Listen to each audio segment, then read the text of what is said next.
తాకట్లో ఉన్న మీ బంగారాన్ని విడిపించి ఆ రోజు ఆన్లైన్ రేటుకి కొంటాం. Sharma gold company. సుమన్ టీవీకి స్వాగతం. నేను మానస. ఈ రోజు మనతో పాటు ఉన్నారు ప్రముఖ జ్యోతిష్య నిపుణులు, ఎనర్జీ వాస్తు స్పెషలిస్ట్, శ్రీ విద్య ఉపాసకులు శ్రీమతి జయప్రద గారు. వారితో మాట్లాడదాం. అమ్మ నమస్కారం. అమ్మ నమస్తే అమ్మ. శ్రీమాత్రే నమః.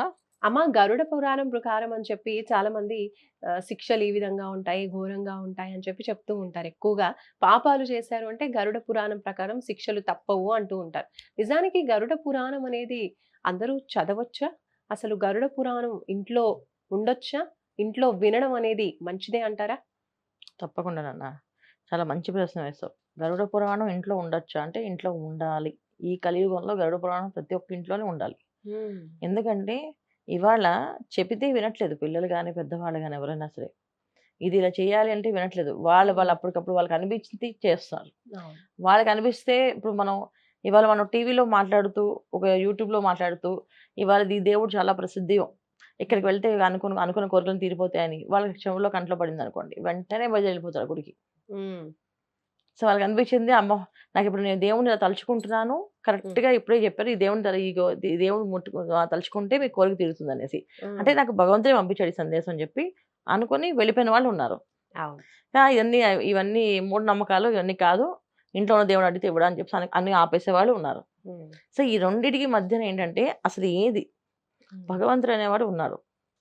ఏంటి మనం చేసే ప్రతి ఒక్క పాప కర్మలన్నిటికీ శిక్షలు అనేవి ఉన్నాయి. ఈ విషయం వాళ్ళకి తెలియాలిగా ముందు. ఇప్పుడు ఇది మూఢనమ్మకం అనో, లేదా ఇది భక్తి అనో, లేదా వీళ్ళు చెప్పింది కరెక్ట్ అనో, వీళ్ళు చెప్పింది కాదనో, ఇలా కాదు కదా వాదన.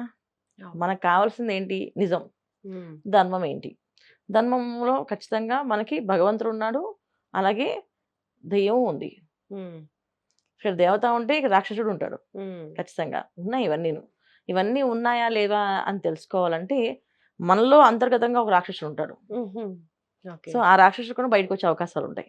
సో అందుకే మనం చేసే ప్రతి విషయంలోని ఇంట్లోని పిల్లలకి నేర్పించే విషయంలో చాలా మంది నాయనమ్మల దగ్గర, అమ్మమ్మల దగ్గర కథలు చెప్పేవాళ్ళు.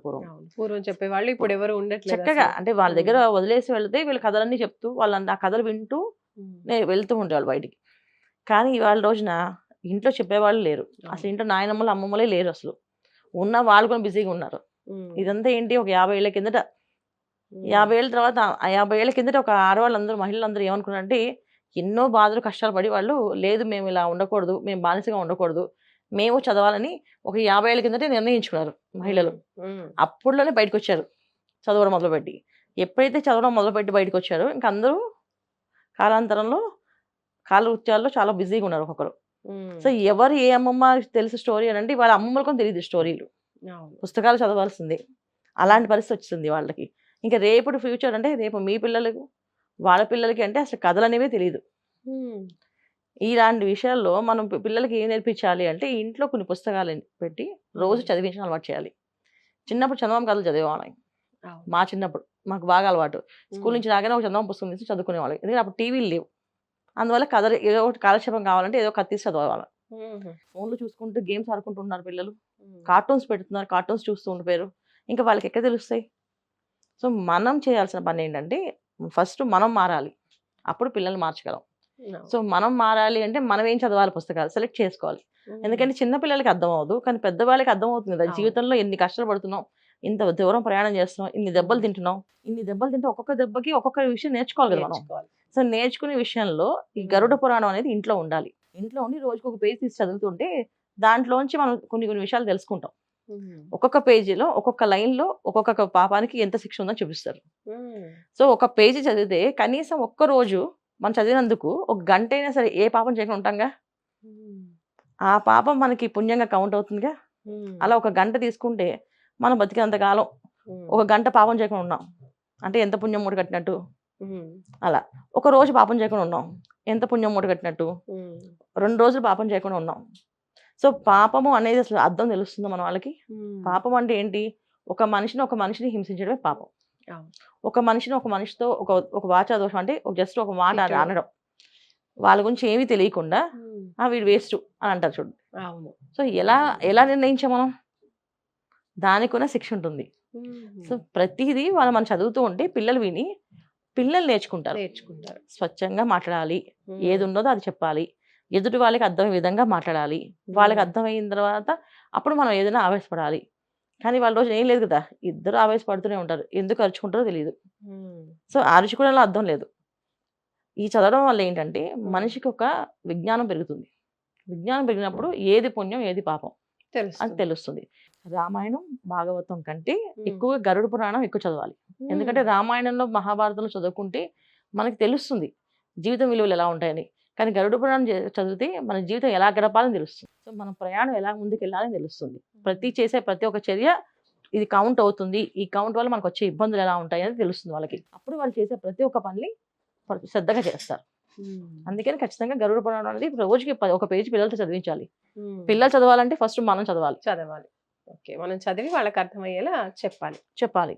సో అన్నిటికంటే ముందు ఏంటంటే ఈ మా ఫోన్స్, ఈ సెల్ ఫోన్స్ అన్ని కూడా పక్కన పెట్టేయాలి ఫస్ట్. మనం ఇవన్నిటికి కంటే కన్నా గరుడ పురాణం దాకా కంటే కన్నా నేనేం చెప్తానంటే ఫస్ట్ మీకు మీరు ఎంత కాలం, ఎన్ని రోజులు, ఎన్ని గంటలు, ఎన్ని నిమిషాలు మీ ఫోన్ పక్కన పెడతారు, ఫోన్ చూడకుండా ఉండగలుగుతారు. పెద్దలకా ఈ సవాల్? పెద్దలకి. అంటే చిన్నపిల్లలకి చాలా చిన్నపిల్లలకి ఏంటంటే వాళ్ళది మాగాణ్య అంటే భూమి, అంటే ఏ విత్తనం వేస్తే అవే పళ్ళు వస్తాయి. పిల్లల విషయం కాదు, పెద్దవాళ్ళు మాత్రం కాంక్రీట్. ఎంతసేపు చేసినా వాళ్ళ మైండ్ ఓపెన్ అవ్వదు. అందుకని సో నేను వాళ్ళకి వచ్చిన ప్రతి ఒక్కరికి అది అడుగుతా, మీరు ఫోన్ ఎంతసేపు చూడకుండా ఉండగలుగుతారు, అప్పుడే మీకు పాపపుణ్యం చెప్తారు. జాతకంలో ఏ యోగాలు చేయాలి, ఏ పరిహారాలు చేయాలంటే ముందు మీరు చేయాల్సిన పరిహారం ఫోన్ వదిలేసి ఎంతసేపు ఉండగలుగుతారు. అప్పుడు మనం చెప్పే పాయింట్స్ ఎక్కుతాయి మైండ్లోకి. ఇప్పుడు మనం చెప్పామనుకోండి, చాలా మంది ఏం చేస్తారంటే వింటూ ఉంటారు, ఫోన్ చూస్తూ ఉంటారు. ఫోన్ చూస్తూ అంటారు. అంటే ఎన్ని నిమిషాలు మైండ్లోకి వెళ్ళింది మనం చెప్పిన మాటలు వాళ్ళకి. ఇవన్నీ కొన వాళ్ళకి కష్టమే. చాలా మందికి అసలు మైండ్లోకి వెళ్ళం చాలా విషయాలు. వింటారు అంతా మనం చెప్పుకుంటూ వెళ్తాం వాళ్ళకి, కానీ వాళ్ళ మైండ్లో ఒక్కడికి వినరు. నిజమే.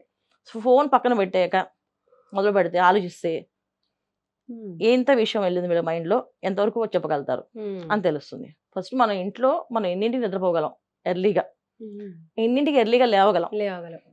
ఫస్ట్ అది చేయండి. అది చేస్తే గరుడ పురాణం మన ఇంటికి ఆటోమేటిక్గా వచ్చేస్తుంది.